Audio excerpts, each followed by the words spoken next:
Pasta 3. 3. Groover de repente perde as calças. Hora da confissão.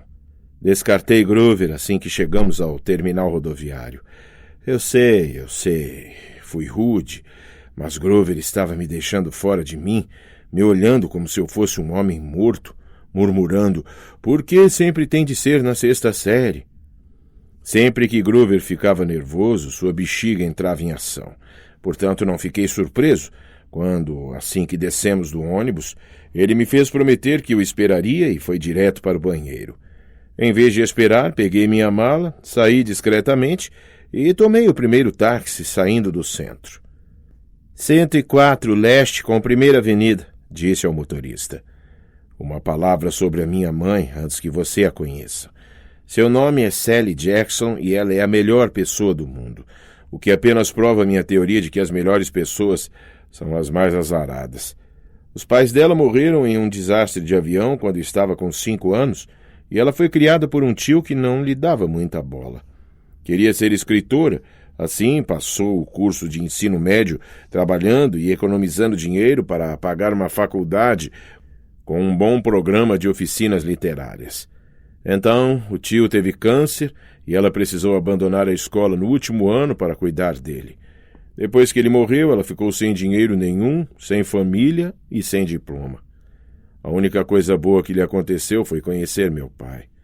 Não tenho nenhuma lembrança dele, apenas essa espécie de sensação calorosa, talvez o mais leve resquício de seu sorriso. Minha mãe não gosta de falar sobre ele porque isso a deixa triste. Ela não tem fotografias. Veja bem, eles não eram casados. Ela me contou que ele era rico e influente e o relacionamento deles era um segredo. Então, um dia ele zarpou pelo Atlântico em alguma jornada importante e nunca mais voltou. Perdido no mar, minha mãe me contou. Não morto. Perdido no mar. Ela vivia de trabalhos esporádicos, estudava à noite para tirar o diploma de ensino médio e me criou sozinha. Nunca se queixava ou ficava zangada. Nem uma só vez. Mas eu sabia que não era uma criança fácil. Acabou se casando com Gabe Ugliano, que foi simpático nos primeiros 30 segundos em que o conhecemos, e depois mostrou quem realmente era, um imbecil de marca maior. Quando eu era pequeno, apelidei-o de Gabe Cheiroso. Sinto muito, mas é a verdade. O cara fedia pizza de alho embolorada, enrolada num calção de ginástica. Em nosso fogo cruzado, tornávamos a vida da minha mãe bem difícil. O modo como Gabe Cheiroso a tratava, o jeito como ele e eu nos relacionávamos. Bem, um bom exemplo é minha chegada em casa. Entrei em nosso pequeno apartamento, esperando que minha mãe já tivesse voltado do trabalho. Em vez disso, Gabe Cheiroso estava na sala de estar, jogando pôquer com seus cupinchas. Na televisão, o canal de esportes estava no volume máximo. Havia batatinhas e latas de cerveja espalhadas pelo tapete. Mal erguendo os olhos, ele disse com um cigarro na boca: Então você está em casa, hein? Onde está minha mãe? Trabalhando, disse ele. Você tem alguma grana aí? E foi isso. Nada de bem-vindo ao lar, bom ver você, o que fez nos últimos 6 meses. Gabe tinha engordado. Parecia uma morsa sem tromba com roupas de brechó. Tinha uns 3 fios de cabelo na cabeça, todos penteados por cima da careca, como se isso o deixasse bonito ou coisa assim. Era gerente do hipermercado de eletrônica no Queens, mas passava a maior parte do tempo em casa. Não sei por que ainda não tinha sido demitido. Ele só fica recebendo pagamento, gastando dinheiro em charutos que me dão náuseas e em cerveja, é claro. Sempre cerveja. Toda vez que eu estava em casa, ele esperava que eu lhe fornecesse fundos para jogar. Chamava isso de nosso segredo de homem. Isto é, se eu contasse para minha mãe, ele me quebrava a cara. Não tenho grana nenhuma, falei. Ele ergueu uma sobrancelha oleosa. Gabe era capaz de farejar dinheiro como um cão de caça, o que era surpreendente, já que seu próprio cheiro deveria encobrir qualquer outro. Você pegou um táxi no terminal de ônibus, disse ele. Provavelmente pagou com uma nota de 20. Recebeu 6 ou 7 dólares de troco. Alguém que espera viver embaixo deste teto devia ser capaz de se sustentar. Estou certo, Ed? Ed, o síndico do prédio, olhou para mim com uma pontinha de solidariedade. Vamos, Gabe, disse ele. O garoto acabou de chegar. Estou certo? Repetiu Gabe. Ed fez uma careta para sua tigela de pretzels. Os outros dois caras soltaram juntos seus gases. Tudo bem, disse eu. Tirei um maço de dólares do bolso e joguei o dinheiro em cima da mesa. Tomara que você perca. Seu boletim chegou, geninho, gritou ele às minhas costas. Eu não ficaria tão metido não, viu? Bati a porta do meu quarto, que na verdade não era meu. Durante os meses de aulas era a sala de estudos de Gabe. Ele não estudava coisa nenhuma lá, exceto revistas de automóveis, mas adorava socar as minhas coisas no armário, largar as botas enlameadas no peitoril da janela e fazer o possível para deixar o lugar com o cheiro de sua colônia detestável, charutos e cerveja choca. Larguei a mala em cima da cama. Lar do oscilar. O cheiro de Gabe era quase pior que os pesadelos com a senhora Dodds ou o som da tesoura daquela velha enrugada cortando o fio de lã. Mas assim que pensei naquilo, minhas pernas bambearam. Lembrei-me da expressão de pânico de Grover, como ele me fizera prometer que não iria para casa sem ele. Um calafrio repentino me percorreu. Era como se alguém, alguma coisa, estivesse procurando por mim naquele momento, talvez subindo pesadamente a escada, com garras compridas e horrendas crescendo. Então ouvi a voz da minha mãe. — Percy! Ela abriu a porta do quarto e meus medos se foram. A simples entrada de minha mãe no quarto já consegue me fazer sentir bem. Seus olhos brilham e mudam de cor com a luz. O sorriso é quente como uma manta. Ela tem alguns poucos fios grisalhos misturados com os longos cabelos castanhos, mas nunca penso nela como uma pessoa velha. Quando me olha, é como se estivesse vendo todas as coisas boas em mim, nenhuma das ruins. Nunca ouvi levantar a voz ou dizer uma palavra indelicada para ninguém, nem mesmo para mim ou Gabe. — Ah, Percy! Ela me abraçou apertado. — Eu não acredito. Você cresceu desde o Natal.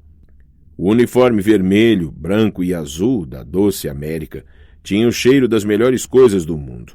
Chocolate, alcaçuz e tudo mais que ela vendia na doceria da grande estação central. Tinha levado para mim um belo saco de amostras grátis, como sempre fazia quando eu ia para casa. Sentamos juntos na beirada da cama. Enquanto eu atacava os doces de mirtilo, ela passava a mão no meu cabelo e queria saber tudo o que eu não havia escrito nas cartas. Nada mencionou sobre o fato de eu ter sido expulso. Não parecia se importar com isso. Mas eu estava ok? Seu menininho estava bem? Eu disse a ela que estava me sufocando. Pedi que desse um tempo e tal, mas secretamente estava feliz demais em vê-la. Do outro cômodo, Gabe berrou. — Ei, Sally, que tal um pouco de pasta de feijão, hã? Eu rangi os dentes. Minha mãe é a mulher mais gentil do mundo. Devia ter se casado com um milionário, não com um imbecil como Gabe. Por ela tentei parecer otimista em relação aos meus últimos dias na academia Yancey. Disse-lhe que não estava muito chateado com a expulsão. Dessa vez conseguira durar quase o ano inteiro. Eu havia feito novos amigos. Tinha me saído muito bem em latim, e honestamente as brigas não tinham sido tão ruins como dissera o diretor. Eu tinha gostado da academia Yancey, de verdade. Enfeitei tanto os acontecimentos do ano que quase convenci a mim mesmo. Comecei a ficar com a voz embargada só de pensar em Grover e no Sr. Brunner. Até Nancy Bobofit, de repente, não pareceu assim tão má. Até aquela excursão ao museu. — O quê? — perguntou minha mãe. Seus olhos puxaram pela minha consciência, tentando arrancar os segredos. — Alguma coisa assustou você? — Não, mamãe. Eu me senti mal por mentir. Queria contar a ela sobre a senhora Dodds e as 3 velhas com um fio de lã, mas achei que aquilo ia parecer bobagem. Ela apertou os lábios. Sabia que eu estava escondendo alguma coisa, mas não quis me pressionar. — Tenho uma surpresa para você, disse ela. — Nós vamos à praia. Meus olhos se arregalaram. — Montauk? 3 noites, no mesmo chalé. Quando? Ela sorriu. Assim que eu me trocar. Mal pude acreditar. Minha mãe e eu não tínhamos ido a Montauk nos últimos 2 verões porque Gabe dissera que não havia dinheiro suficiente. Gabe apareceu no vão da porta e rosnou. Pasta de feijão, Sally. Pô, você não ouviu? Tive vontade de dar-lhe um soco, mas meus olhos encontraram os de minha mãe e entendi que ela estava me oferecendo um acordo. Ser gentil com Gabe só um pouquinho, só até ela estar pronta para ir para Montauk. Então sairíamos dali. Eu já estava a caminho, meu bem, disse ela a Gabe. Estávamos só conversando sobre a viagem. Os olhos de Gabe se apertaram. A viagem? Você quer dizer que estava falando disso a sério? Eu sabia, murmurei. Ele não vai nos deixar ir. É claro que vai, disse minha mãe calmamente. Seu padrasto só está preocupado com o dinheiro. É tudo. Além disso, acrescentou, Gabriel não terá de se contentar com pasta de feijão. Vou fazer para ele uma pasta de 7 camadas, suficiente para todo o fim de semana. Guacamole, creme azedo. Serviço completo. Gabe amaciou um pouco. Então esse dinheiro para a viagem vai sair do seu orçamento para a roupa, certo? Sim, meu bem, disse minha mãe. E você não vai com o meu carro para lugar nenhum. Só vai usar na ida e na volta. Seremos muito cuidadosos. Gabe coçou seu queixo duplo. Talvez se você andar logo com essa pasta de 7 camadas... E talvez se o garoto pedir desculpas por interromper meu jogo de pôquer... Talvez se eu chutar você no seu ponto sensível, pensei, e fizer você cantar com a voz de soprano por uma semana... Mas os olhos da minha mãe me advertiram para não deixá-lo zangado. Por que ela aturava aquele cara? Eu quis gritar. Por que ela se importava com o que ele pensava? Desculpe, murmurei. Sinto muito ter interrompido seu importantíssimo jogo de pôquer. Por favor, volte a ele agora mesmo. Os olhos de Gabe se estreitaram. O cérebro minúsculo provavelmente estava tentando detectar o sarcasmo na minha frase. Está bem, seja lá o que for, convenceu-se, e voltou para o jogo. Obrigada, Percy, disse minha mãe. Depois que chegarmos a Montauk, vamos conversar mais sobre o que quer que você tenha se esquecido de me contar, certo? Por um momento pensei ter visto a ansiedade nos olhos dela, o mesmo medo que vira em Groover na viagem de ônibus, como se minha mãe também estivesse sentindo um estranho calafrio no ar. Mas então o sorriso dela voltou e concluí que devia estar enganado. Ela despenteou meu cabelo e foi fazer a pasta de 7 camadas para Gabe. 1 hora depois estávamos prontos para partir.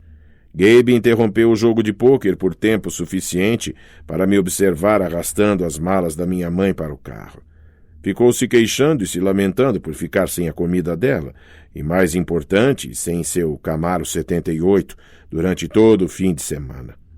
Nem um arranhão nesse carro, Geninho, advertiu-me quando eu estava carregando a última mala. Nem um arranhãozinho, hein?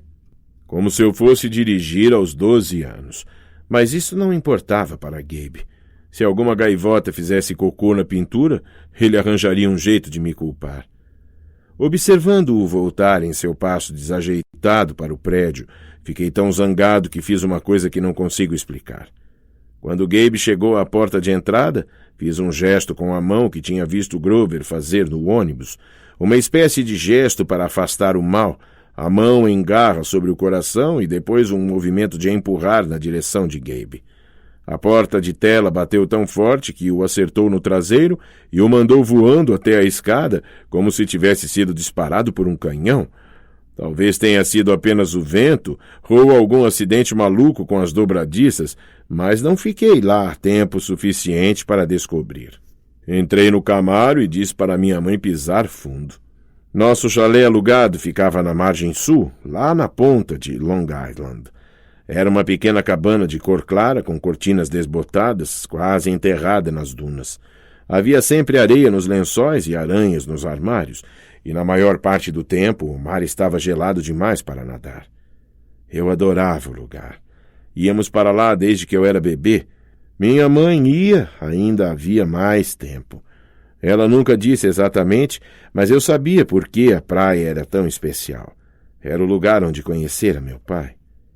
À medida que nos aproximávamos de Montauk, ela parecia ir ficando mais jovem, os anos de preocupação e trabalho desaparecendo do rosto. Os olhos ficavam da cor do mar. Chegamos lá ao pôr do sol, abrimos todas as janelas do chalé e passamos por nossa rotina de limpeza. Caminhamos pela praia, demos salgadinhos de milho às gaivotas e mascamos jujubas azuis, caramelos azuis e todas as outras amostras grátis que minha mãe levara do trabalho. Acho que eu devia explicar a comida azul. Veja bem, Gabe uma vez disse à minha mãe que isso não existia. Eles tiveram uma discussão que pareceu uma coisinha de nada na época, mas desde então minha mãe fez tudo o que era possível comer em azul. Ela assava bolos de aniversário azuis, batia vitaminas com mirtilos azuis, comprava tortilhas de milho azul e levava para casa balas azuis da loja. Isso, junto com o fato de conservar o nome de solteira, Jackson, em vez de se chamar Senhora Ugliano, era prova de que ela não tinha sido totalmente domada por Gabe. Tinha uma inclinação para a rebeldia, como eu. Quando escureceu, acendemos uma fogueira. Assamos cachorro-quente e marshmallows. Minha mãe contou histórias sobre quando ela era criança, antes de os pais morrerem no acidente de avião. Contou-me sobre os livros que queria escrever um dia, quando tivesse dinheiro suficiente para largar a doceria. Finalmente reuni coragem para perguntar sobre o que sempre me vinha à cabeça quando íamos para Montauk. Meu pai. Os olhos dela ficaram cheios d'água. Imaginei que iria me contar as mesmas coisas de sempre, mas nunca me cansava de ouvi-las. Ele era gentil, Percy, disse ela. Alto, bonito e forte, mas gentil também. Você tem o cabelo preto dele, você sabe, e os olhos verdes. Mamãe pescou uma jujuba azul do saco de doces. Gostaria que ele pudesse vê-lo, Percy. Ficaria muito orgulhoso. Eu me perguntei como ela podia dizer aquilo. O que havia de tão bom a meu respeito? Um menino disléxico, hiperativo, com um boletim D+, expulso da escola pela 6ª vez em 6 anos. Que idade eu tinha? Perguntei. Quer dizer, quando ele se foi? Ela olhou para as chamas. Ele só ficou comigo por um verão, Percy. Bem aqui, nesta praia, neste chalé. Mas ele me conheceu quando eu era bebê? Não, meu bem. Ele sabia que eu estava esperando um bebê, mas nunca o viu. Teve de partir antes de você nascer. Tentei conciliar isso com o fato de que eu parecia me lembrar de alguma coisa sobre o meu pai. Uma sensação calorosa, um sorriso. Sempre presumira que ele havia me visto quando bebê. Minha mãe nunca dissera exatamente isso, mas ainda assim eu achava que tinha acontecido. Saber agora que ele nunca me viu... Fiquei com raiva de meu pai.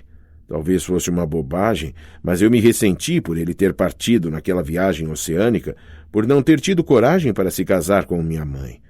Ele nos deixara e agora estávamos presos ao Gabe cheiroso. — Você vai me mandar embora de novo? — perguntei a ela. — Para outro internato?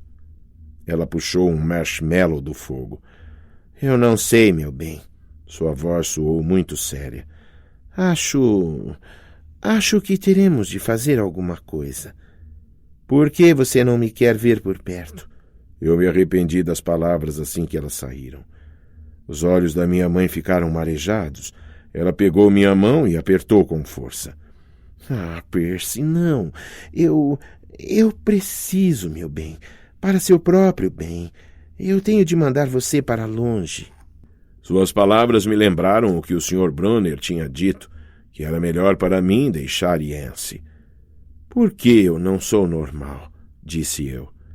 Você diz isso como se fosse uma coisa ruim, Percy, mas não se dá conta do quanto você é importante.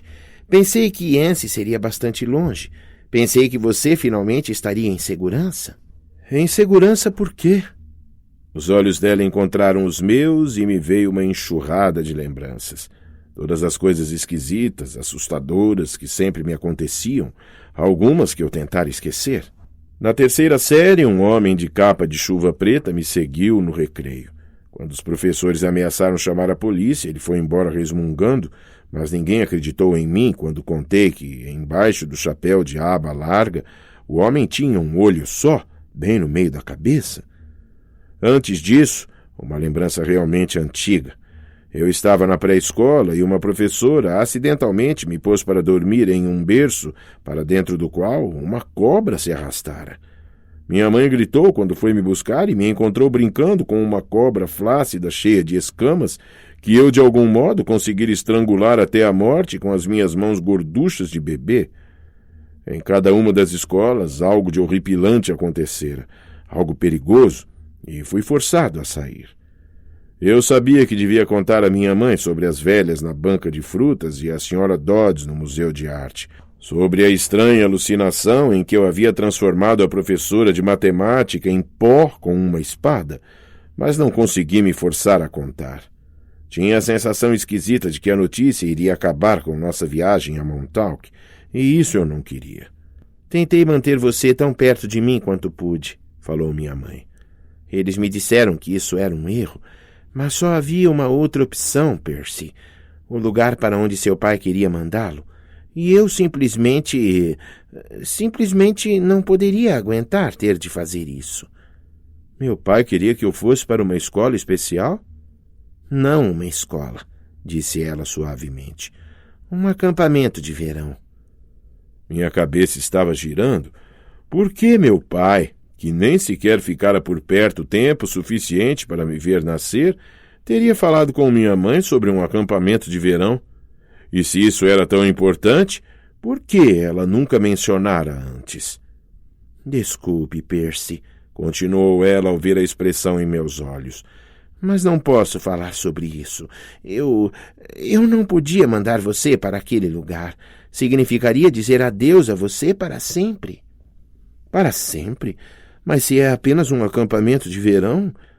Ela se voltou para o fogo e eu percebi pela sua expressão que, se fizesse mais perguntas, ela começaria a chorar. Naquela noite eu tive um sonho muito real. Havia uma tempestade na praia e 2 belos animais, um cavalo branco e uma águia dourada, estavam tentando matar um ao outro à beira-mar.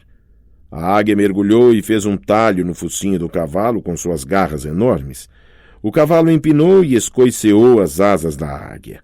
Enquanto eles lutavam, o chão retumbou e uma voz monstruosa riu em algum lugar embaixo da terra, incitando os animais a lutarem mais arduamente.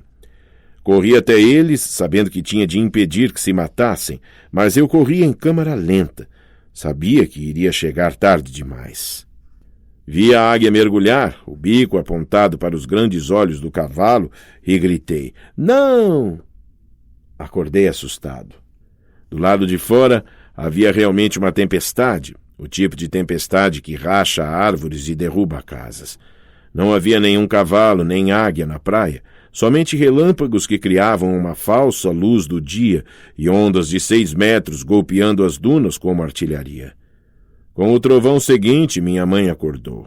Ela sentou na cama, os olhos arregalados, e disse, "Furacão." Eu sabia que aquilo era loucura. Nunca houve furacões em Long Island tão cedo no verão, mas o oceano parecia ter esquecido isso. Por cima dos rugidos do vento, ouvi um bramido distante, um som furioso, torturado, que fez meus cabelos se arrepiarem. Depois um ruído muito mais próximo, como de malhos na areia. Uma voz desesperada, alguém gritando, esmurrando a porta do nosso chalé. Minha mãe pulou da cama de camisola e abriu a porta de um safanão. Grover estava lá, emoldurado no vão da porta contra um fundo de chuva torrencial. Mas ele não era exatamente o Grover. "Procurei a noite toda", arquejou ele. "O que você estava pensando?" Minha mãe olhou para mim aterrorizada, não com medo de Grover, mas da razão de sua chegada. "Percy", disse ela, gritando para se fazer ouvir mais alto que a chuva. "O que aconteceu na escola? O que você não me contou? Fiquei paralisado olhando para Groover. Não conseguia entender o que estava vendo. O Zeu, Gai, Aloi, Teoi, gritou ele. Está bem atrás de mim. Você não contou a ela? Eu estava chocado demais para registrar que ele acabara de praguejar em grego antigo e eu tinha entendido perfeitamente. Estava chocado demais para me perguntar como Groover chegara ali sozinho no meio da noite, porque Groover não estava usando calças. E onde deveriam estar as pernas dele? Onde deveriam estar as pernas dele? Minha mãe olhou para mim com expressão severa e falou em um tom que jamais usara antes. Percy, conte-me agora. Eu gaguejei algo sobre velhas senhoras na banca de frutas e a senhora Dodds, e minha mãe ficou olhando para mim, o rosto mortalmente pálido aos clarões dos relâmpagos. Ela agarrou sua bolsa, jogou para mim a minha capa de chuva e disse: Vão para o carro, vocês dois, vão. Groover correu para o Camaro, mas ele não estava exatamente correndo. Estava trotando, sacudindo seu traseiro peludo, e de repente sua história sobre um distúrbio muscular nas pernas fez sentido para mim. Entendi como ele podia correr tão depressa e ainda assim mancar quando andava, porque onde deveriam estar seus pés, não havia pés. Havia cascos fendidos.